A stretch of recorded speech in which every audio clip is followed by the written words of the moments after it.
1. The monarchy has existed in England since the 9th century AD. 2. Elizabeth II became Queen of England in the mid-20th century. 3. There was a civil war in England between 1642 and 1649. 4. The Tower of London has had many functions in the last 200 years. 5. The Tower of London was built by William the Conqueror during the 1070s. 6. The First World War lasted from 1914 to 1918. 7. King Charles II gained control of the Tower of London after the restoration of the monarchy. 8. The Tower of London became a tourist destination during the Victorian era. 9. The number of visitors to the Tower of London rose to 2 million per year in the first decade of the 21st century.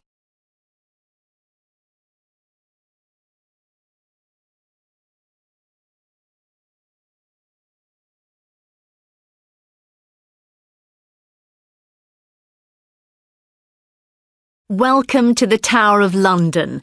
Before the tour starts, I would like to give you some background information about the Tower. The Tower of London is one of the UK's most popular tourist attractions, with over 2 million visitors per year.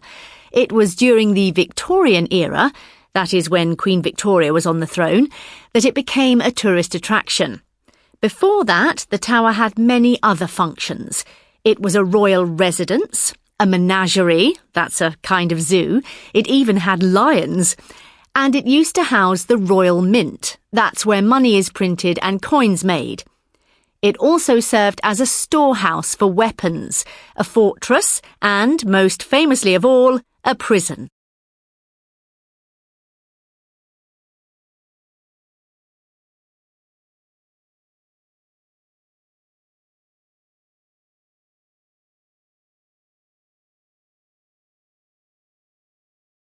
The Tower of London was built in the 1070s by William the Conqueror, who had invaded England and defeated the English king, Harold. He wanted a strong fortress to consolidate his rule over the English people. The tower was then extended by later kings, including William II, Henry VIII and Edward I, the last two being chiefly responsible for creating the form in which the tower exists today. It has a long and interesting past which places it at the heart of many key events in British history. During the reign of Henry VIII, the tower housed a large number of political and religious prisoners. Many of them were executed. When Henry VIII broke away from the Church of Rome, many of those who opposed this move ended up in the tower, including the second of his 6 wives, Anne Boleyn, who was also executed here.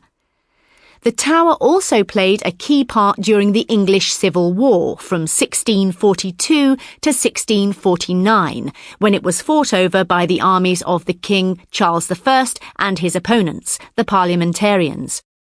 The enemies of the king gained control of the tower, and the crown jewels, the ceremonial jewellery of the royal family, were destroyed and melted down so the gold and jewels could be sold and the money used for the good of the people. However, after the restoration of the monarchy in 1660, the new king, Charles II, regained control of the tower and it became the home of the new crown jewels, which he had specially made. And here's another fact which may surprise you. It was once home to lions and tigers. As long ago as the 1200s, King John founded the Royal Menagerie for the entertainment of the court. The first creatures were lions, an elephant, and even a polar bear, a gift from the King of Norway. Attached on a lead, the polar bear was allowed to swim and catch fish in the River Thames. The menagerie survived for 600 years, until the mid-1800s, when it was closed and the animals moved to Regent's Park and became the basis of London Zoo, which you can visit today.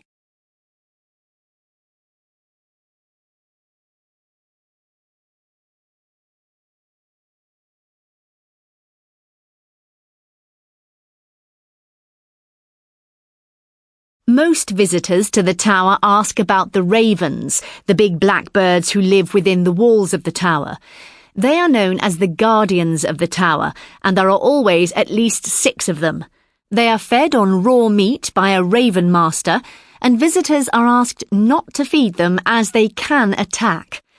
Legend has it that if the ravens ever leave the Tower of London, the kingdom will fall. Another famous sight at the tower is the beefeaters, or as they are correctly called, the yeoman warders. They were first appointed in 1485 by Henry VIII as the ceremonial guards of the tower and the crown jewels. Nowadays they entertain visitors from all over the world with their colourful stories of the tower's history. However, it's not a position many of us can aspire to. To become a beefeater, you need 22 years military service with a Medal of Good Conduct.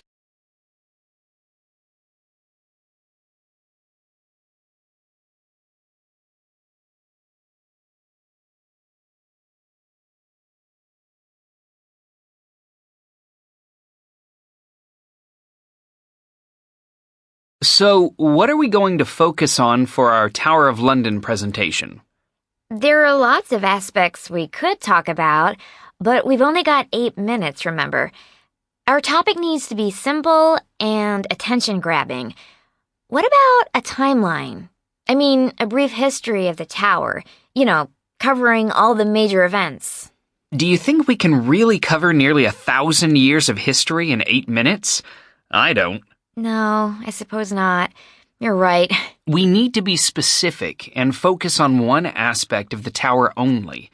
We could, say, talk about the history of the beefeaters and the ravens. For example, I don't think many people realize that it's actually the ravens who are the ones that eat the beef, not the guards. That's worth considering. Though I'm not sure there's enough for an 8-minute talk. Surely there isn't that much to say about them. Okay, I take your point. I'm also interested in military history, so the Fusilier Museum fascinated me. We could actually do a whole presentation on the weapons in there. Not everyone's interested in weapons and war. We need to think of a topic with broader appeal. All right. Well, don't they conduct special ceremonies in the tower, like the ceremony of the keys, every evening when they close up the tower for the night? It's a bit like the changing of the guard at Buckingham Palace, only better.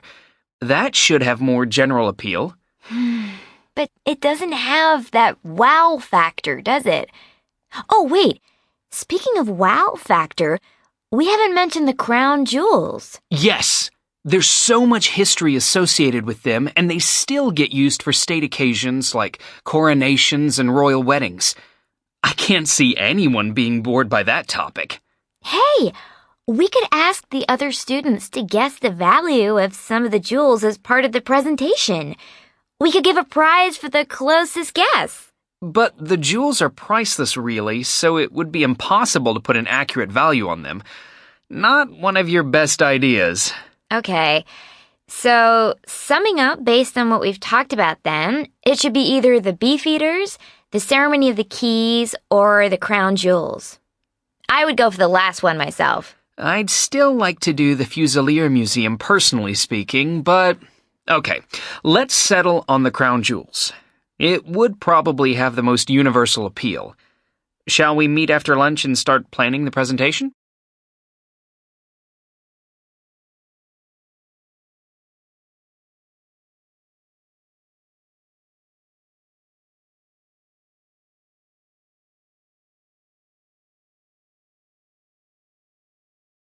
So, Olga, how did your visit to London go? Did you get to see everything on your list? Well, on the whole, pretty well, though I didn't get to do everything I wanted. I'd love to go back and do it again. Did you manage to get into Madame Tussauds this time? I know you didn't last time you were in London. Oh, yes, no problems with long queues or exhibits being closed this time around. I loved seeing the waxworks of the royal family again. Did you know that they change the waxwork of the Queen every few years as she gets older? Oh. And it's the same with Prince William and Kate and Prince Harry. It's scary how lifelike they look. They even recreate the clothes. Well, you've always been fascinated by the British royal family, so you were bound to enjoy that. Speaking of which, did you get on that tour of Buckingham Palace? I know it was top of your list of places to see. Oh, yes, I did, and I wasn't disappointed. My favorite part was the staterooms. They were so impressive. I loved the interior design. There are so many masterpieces there from some of the world's most famous painters, Rubens, Van Dyck. When I went, they had an exhibition to celebrate the Queen's 90th birthday. It was called Fashioning a Reign, and it showed outfits the Queen has worn from the 1930s right up to the present. And after Buckingham Palace, where was next? Westminster Abbey. I had to see that. So many famous people are buried there. Kings, queens, prime ministers. The list is endless. And let's not forget, Prince William and Kate got married there, like many royals before them. I can tell from your voice that you loved it there. How about the Tower of London? Now there's a place full of royal history. Think of all the executions that took place there. They say it's a terrifying place. I wouldn't know. On the day we went there was some kind of event going on to do with poppies, red flowers, and we couldn't even get close to the entrance. It felt like the whole of London was there, standing in line. Oh, yes, I read about that. Hundreds of thousands of ceramic poppies decorating the building. I saw photos online. It looked very impressive. It was. The flowers looked amazing from the outside, but I didn't have the patience to wait for hours and hours. Instead, we went to a newer attraction called the London Bridge Experience. It's supposed to be the UK's scariest year-round attraction, so I thought it would be fun. It didn't disappoint. I can't remember how many times I screamed. Doesn't sound very historical to me. Maybe not, but certainly worth a visit.